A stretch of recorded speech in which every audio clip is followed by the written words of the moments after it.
We are picking up in our study in Mark, the 8th chapter. We'll be looking at verses 31 through 33. So as we get started, let's go ahead and just read what the verses have to say, and then we will come back as we do and take a look at the context and what we can learn from it and help to teach others. Beginning at verse 31, it says, "And he began to teach them that the Son of Man must suffer many things, and be rejected by the elders and the chief priests and scribes, and be killed, and after 3 days rise again. He spoke this word openly, and Peter took him aside and began to rebuke him. But when he had turned around and looked at his disciples, he rebuked Peter, saying, 'Get behind me, Satan, for you are not mindful of the things of God, but the things of men.'" And so again here we're looking at just a very short set of passages. And if you remember, we have just come off of him asking them who it is that men say that he is and who it is that they say that he is. And Peter has answered that he is the Christ. And so that's where we left off in the previous section. And then from there, we start out with verse 31, and we have the phrase, "He began to teach them." And these words would suggest the idea that Jesus is going to give the disciples some new information, that there is a change in what is taking place. He had been teaching other things, and then it says he began to teach him.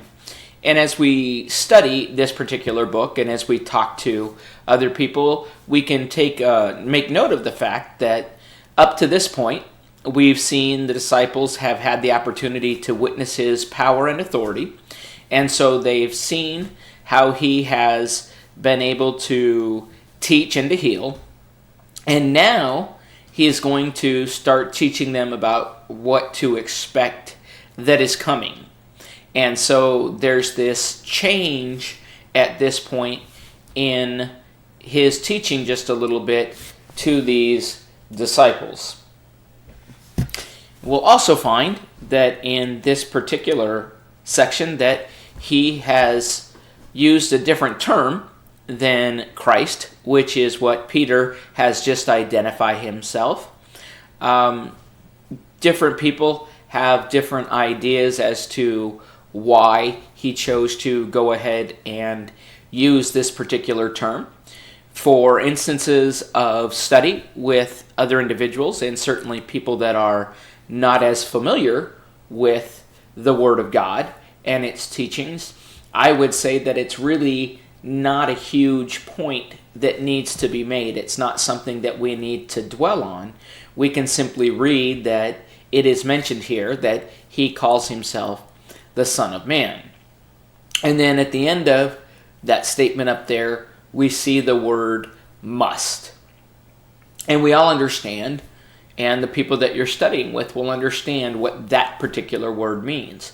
When we say somebody must do something, it means it has to happen. It's not a situation of where you have a choice as to whether or not this should happen, but if you must do it, then you have no choice. And so it's going to happen whether you want it to happen or not. And some in their studies, and some of the people that have done other commentaries on this particular set of verses have said that this is a divine imperative, because we understand it's God's will that Jesus will suffer, die, and rise again. And so we see here that he is telling them something that they're probably not expecting to hear, and something that they weren't really at this point aware of what was going to take place. And this idea that what's going to happen to him is that he is going to again be rejected by other people, and at this point he is actually going to end up dying, but he lets them know that in 3 days he will rise again. Now as we look at this, we'll see that he hasn't yet mentioned how he's going to die. He simply makes the statement that the Son of Man must be rejected by the scribes and be killed, and after 3 days rise again. And so we have this list of people that it says are going to direct him. And we have the term the elders, the chief priests, and the scribes. And for further study and just for an understanding maybe a little bit deeper than you might normally go, as he is talking about these people, this is actually a group of people that makes up a council called the Sanhedrin. And they're the ones that are going to listen to and they're going to hear the case against Jesus. Once he is taken captive, they will be the ones that listen to and hear his case. And so in this particular group, the elders would be simply some influential leaders. When it mentions chief priests, it's the high priest and some of the former high priests, as well as some of the priests within the tribe of Levi. But we know there is a group of priests that are going to listen to, or going to reject him. And then lastly is the scribes. And unlike the chief priests, who were considered mostly Sadducees at that time, the scribes are Pharisees who will serve on the council. They have a more conservative view toward the law, and they are responsible for knowing, preserving, and protecting the law. And so what we have is we have two different types of groups in regards to, we've mentioned three groups, but in regards to how they view the law, there are some that are very conservative and there are some that are very liberal. And so there is this group of 70 who make up this council. And then in verse 32, we see the statement, he spoke this word openly. And there are different opinions as to what this might mean. I think that either particular belief has some validity to it. I will tell you where I tend to lean as we look at this. But the first idea in saying that he spoke this word openly was he spoke it aloud for everyone to hear.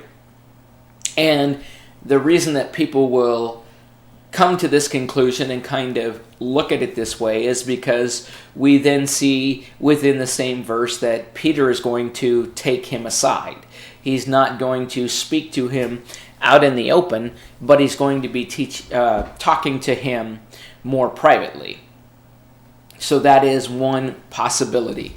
Now, I tend to lean more toward the idea of the thought that we know Jesus had often couched his teaching in parables, which concealed some of the truth as much as it revealed. And so in the past, he was speaking in things that they may not fully understand.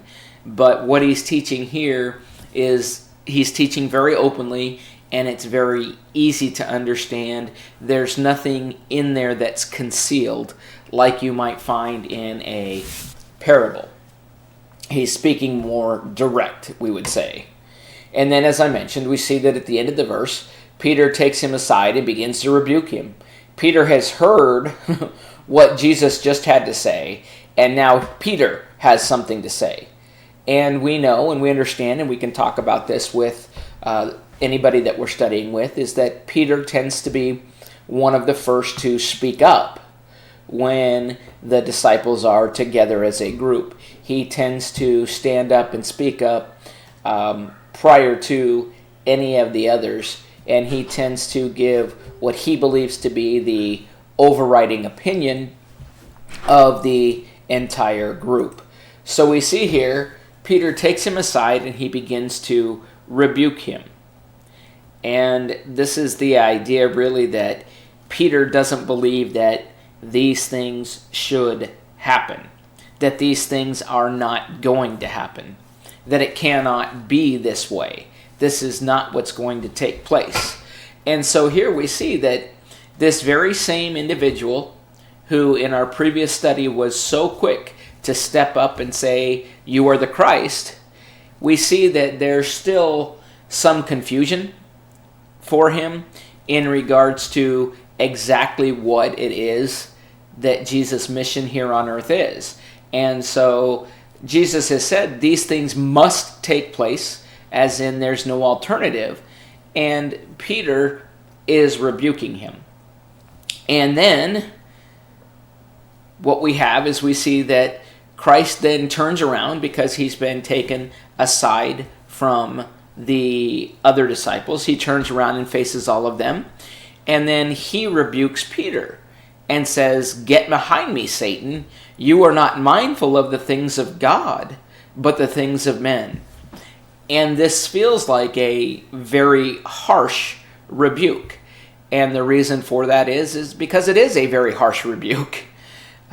Again, we've just seen him being given credit for correctly identifying who he is and getting some encouragement from Christ. And now we see the situation where he is actually told, "Get behind me.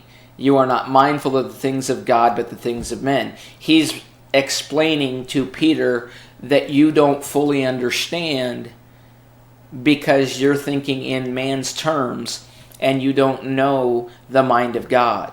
And so you're not aware of the things that God has planned and the things that God wants to and says will take place. And for me, that is where I would cut off the discussion on this particular verse.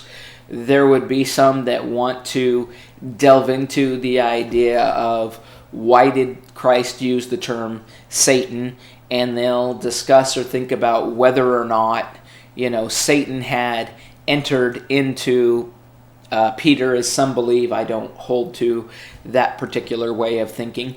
There are some who believe, though, that maybe he was influencing Peter and Peter's way of thinking. So there are a lot of different things that go into that, and I have not spent enough time to sit back and to go deeper into that idea. The point being, as we talk to people, is that this is a very deep, it is a very harsh rebuke to Peter, because Peter has rebuked or tried to prevent the things of God, and he lets him know that you're not mindful of the things of God. And as I close out this particular section, as I relate that particular idea to us today, is that we need to make sure that we are being mindful of the things of God. We need to make sure that even when we don't understand, we recognize that our mind is not capable of understanding all of the things of God, and we just need to accept that if God or His Son Christ says something must happen, it must happen, whether you or I or anyone else like it or not. The plan will be to pick up at verse 34 in our next get-together, and hopefully we will find ourselves closing out the end of this particular section of chapter 8 and then move forward from there. Again, as always, I appreciate the time you take to listen to these things and the time that I hope that you take to go through and to study further and to read and to understand and to draw conclusions for yourself as well. Thank you.